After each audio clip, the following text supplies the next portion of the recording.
njoj preskonferenciji Dveri pokret za život Srbije održane u Leskovcu Boško Obradović, nosilac liste, rekao je da je on jedini nosilac izborne liste koji nije iz Beograda i da je došlo vreme da političari iz unutrašnjosti progovore da je dosta zapostavljanja manjih sredina, lokalnih samouprava i sela zbog beogradizacije Srbije. Takođe se osvrnuo na pre par dana objavljenu vest iz Vlasotinca o načinu postavljanja sudija i javnih tužilaca za vreme prethodne vlasti. Jedan od najnovijih i možda najvećih političkih skandala u novijoj političkoj istoriji Srbije i istoriji našeg pravosuđa otkriven je ovih dana na jednom primjeru iz opštine Vlasotince. Svi znamo naime da je pravosuđe već godinama u Srbiji apsolutno u funkciji stranaka i stranačke kontrole. Dokaz tome je i ovaj dokument koji se pojavio i koji otkriva kako je u vreme Demokratske stranke zapravo dolazilo do izbora sudija apsolutno po podobnosti i stranačkoj pripadnosti. Kako su pravljeni spiskovi sudija u opštini Vlasotince, a sve na osnovu preporuka lokalnog odbora Demokratske stranke. I ono što je posebno karakteristično, vidi se da je članstvo supružnika u tada vladajućoj stranci bilo veliki plus ili minus prilikom izbora za nosioce pravosudnih funkcija. Prednost nad ostalim kandidatima imali su oni koji su bili članovi Demokratske stranke ili koje, a to je posebno skandalozno, tajna policija na lokalnom nivou ocenila kao simpatizere stranke ili one koji su 10 godina unazad pružali svu pravnu pomoć Demokratskoj stranci. I tu nema razlike, tako je bilo i u vreme Socijalističke partije Srbije, tako je danas u vreme Srpske napredne stranke. I ono što je posebno zanimljivo i što čini ovaj skandal maksimalnim, jeste da je ovaj spisak podobnih sudija Demokratske stranke potpisan i pečatiran od strane Demokratske stranke Vlasotince i od strane predsjednika Skupštine opštine Vlasotince u tom trenutku iz Demokratske stranke.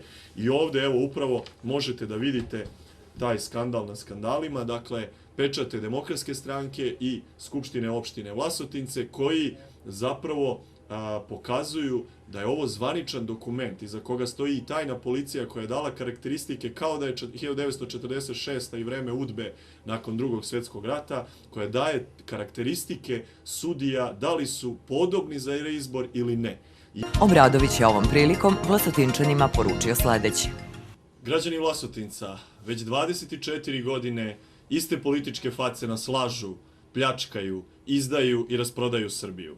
Dosta nam je političara koje gledamo posljednje 24 godine. Rekli su sve što su imali, uradili su sve što su mogli. To su preletači iz stranke u stranku. Stranačka pljačka je najveća pljačka Srbije. Isisavaju pare iz javnih preduzeća, nameštaju tendere svojim stranačkim firmama, zapošljavaju svoje stranačke vojske. Vreme je da ih pošaljemo u političku penziju, vreme je da im se zahvalimo i da je postanu naša politička prošlost. Što je mnogo, mnogo je. 24 godine njihove vlasti. Koliko još žele i misle da vladaju ovim siromašnim i nesrećnim narodom. Vreme je za smenu političkih generacija. Vreme je za novu generaciju. Vreme je za ljude, a po tim mislim na Dveri, koji se nikada nisu bavili politikom, koji nisu učestvovali ni u kakvim pljačkaškim privatizacijama niti lopovlucima, koji nikada nisu bili na vlasti, koji nikada nije finansirao ni jedan domaći tajkun, niti bilo ko iz inostranstva, koji su stavili porodicu na prvo mesto, koji će uvesti ministarstvo za brigu o porodici, zaštititi samohrane porodice kojima nema niko zaposlen i zaštititi prezadužene porodice kojima će biti otpisani dugovi. Vreme je za Dveri, zato što su Dveri ekonomske patriote, zato što smo stavili domaći ekonomski interes na prvo mesto, a interese stranaca i bogataša u drugi plan. Dveri su za čvrst savez sa Rusijom i prekid pregovora sa Evropskom unijom. Dveri su protiv pederbalova i protiv uvoza genetski modifikovane hrane i semena. Dveri su jednom rečju porodična politika. Ponosimo se zato što smo Srbi, verujemo u Boga i u srpstvo. Vreme je da u Skupštinu Srbije uđu ljudi koji se ne stide toga što su Srbi. Vreme je za porodičnu politiku, vreme je za novu političku generaciju, vreme je za domaći ekonomski interes. Kada se Dveri budu pitale i odlučivale, 10.000 evra naših para iz našeg budžeta bit će dato isključivo domaćem privredniku i poljoprivredniku, a nikada više strancima. Nemate posao u gradu, hoćete da se vratite na selo i da se bavite poljoprivredom. Vama sleduje 10.000 evra para iz budžeta, a ne strancima. Donećemo zakon o ispitivanju porekla imovine svih političara i tajkuna od 1989. do danas.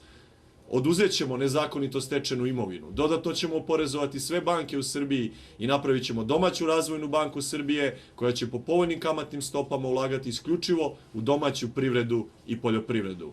Građani Vlasotinca, Mislim da smo se svi razumeli. Vreme je za smenu onih koji nas 24 godine lažu, kradu i pljačkaju. Vreme je za novu političku generaciju, vreme je za Dveri.